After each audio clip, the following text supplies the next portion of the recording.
Bismillahirrahmanirrahim. Assalamualaikum warahmatullahi ta'ala wabarakatuh. Innal hamdalillah nahmaduhu wa nastaghfiruh wa na'udzu billahi min syururi anfusina wa min sayyiati a'malina may yahdihillahu fala mudhillalah wa may yudhlilhu fala hadiyalah. Asyhadu an la ilaha illallah wa asyhadu anna Muhammadan abduhu wa rasuluh. La nabiyya ba'da wa la rasula ba'da. Amma ba'd.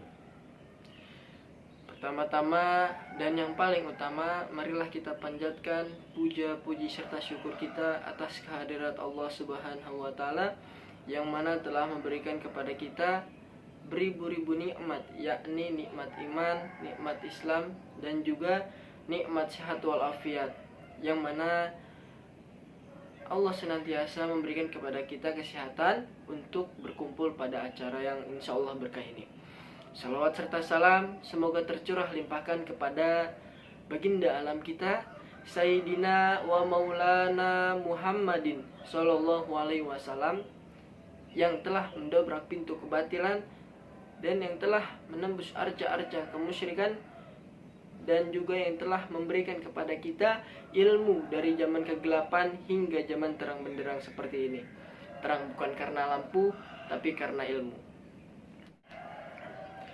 Yang terhormat kepada Rektor Universitas Ibnu Khaldun, dan yang terhormat kepada Dekan Fakultas Agama Islam,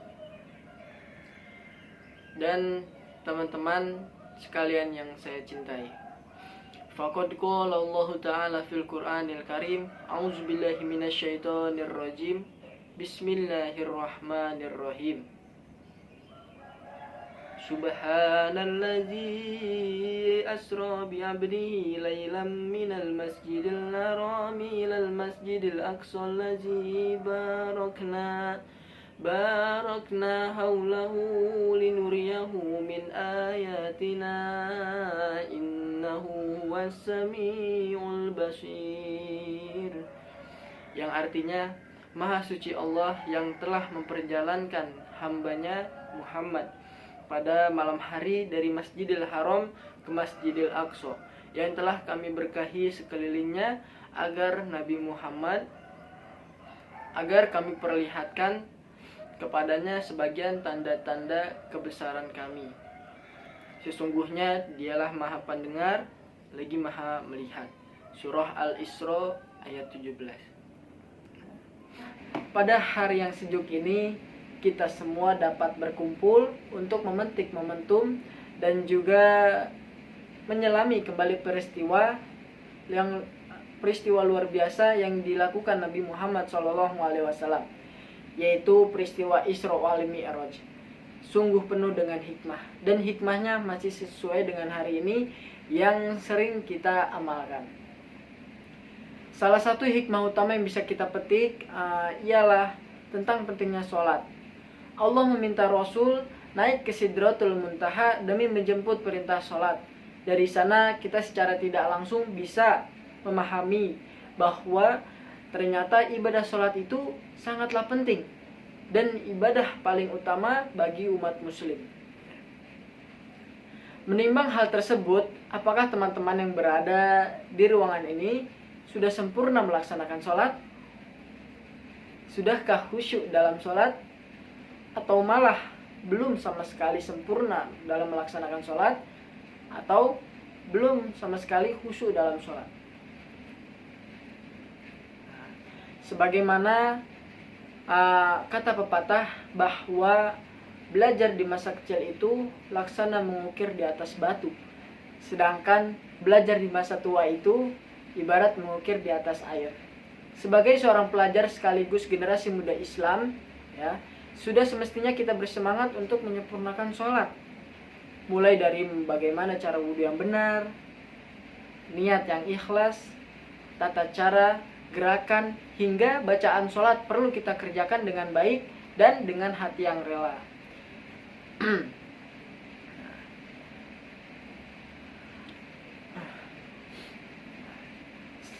Isra dan Mi'raj secara sederhana dibagi ke dalam dua peristiwa, yakni Isra dan Mi'raj.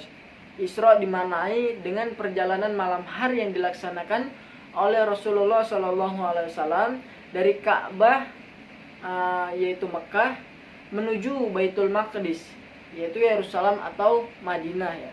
Sementara Mi'raj dimaknai dengan kenaikan di mana Allah Subhanahu wa taala mengangkat Nabi Muhammad SAW dari Baitul Maqdis melewati langit ketujuh menuju Sidratul Muntaha.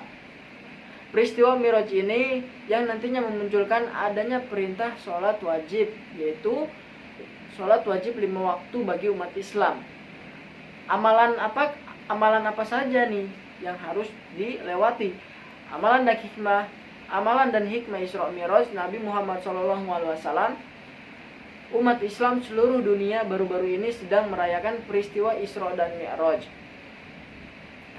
Kemuliaan Isra dan Mi'raj ini dapat diperoleh dengan melakukan amalan zikir. Salah satunya zikir yang dapat dilakukan dan dicontoh oleh Nabi Ibrahim alaihissalam kepada Rasulullah SAW sewaktu Mi'raj sebagai berikut. Sebagaimana diriwayatkan oleh Abu Ayyub Al-Ansari, Rasulullah SAW menceritakan peristiwa pertemuannya dengan Nabi Ibrahim alaihissalam pada saat Mi'raj di langit ketujuh ya.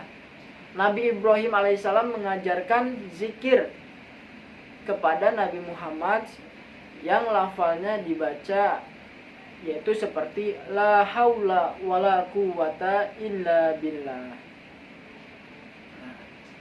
Jadi dari penjelasan yang sudah dibahas, kita bisa ambil bahwasanya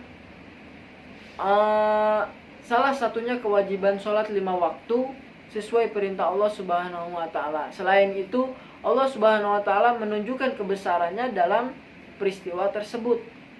Allah Subhanahu wa taala mempertemukan Nabi Muhammad dengan malaikat Jibril, Nabi Adam, Nabi Isa, Nabi Yusuf, Nabi Idris, dan juga Nabi Harun, Nabi Musa, Nabi Ibrahim.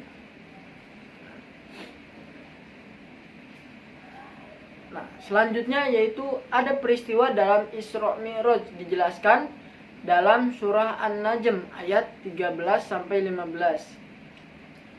Yaitu walaqad nazlatun ukhra. Artinya, dan sesungguhnya Muhammad telah melihat Jibril itu dalam rupanya yang asli pada waktu yang lain. Inda sidratil muntaha, yang artinya yaitu sidratil muntaha. Indaha jannatul ma'wa, yang artinya di dekatnya ada surga tempat tinggal. Nah, dengan penjelasan di atas, dengan penjelasan pada ayat tersebut, maka tak ada alasan lagi bagi umat muslim tidak mempercayai peristiwa tersebut. Apalagi Isra wal Mi'raj membawa sejumlah hikmah bagi kehidupan seorang muslim. Dan juga kepada teman-teman sekalian nih, pada ujung bulan Rajab ini kita sama-sama menyadari bahwa tantangan belajar dan juga tantangan hidup semakin berat. Walau begitu, kita harus tetap semangat dan pantang menyerah dalam menghadapi tantangan tersebut. Dan dengan adanya COVID-19, semoga tidak menjadi hambatan bagi kita untuk melaksanakan ibadah maupun tantangan belajar. Jangan kita jadikan alasan pandemi untuk berhenti belajar dan enggan untuk memetik beberapa hikmah serta kebaikan yang tersingkap di balik peristiwa Isra wal Mi'raj. Jika suatu hari nanti beberapa di antara kita merasa kesusahan, maka jangan sungkan untuk bertanya kepada teman yang lebih paham, kepada guru, serta bertanya kepada orang tua. Mungkin itu saja yang bisa saya sampaikan dalam pidato saya hari ini. Semoga apa yang saya sampaikan kepada kawan-kawan sekalian bisa bermanfaat di hari yang akan datang. Wabillahi taufiq wal hidayah, waridho walinayah, Wassalamualaikum warahmatullahi taala wabarakatuh.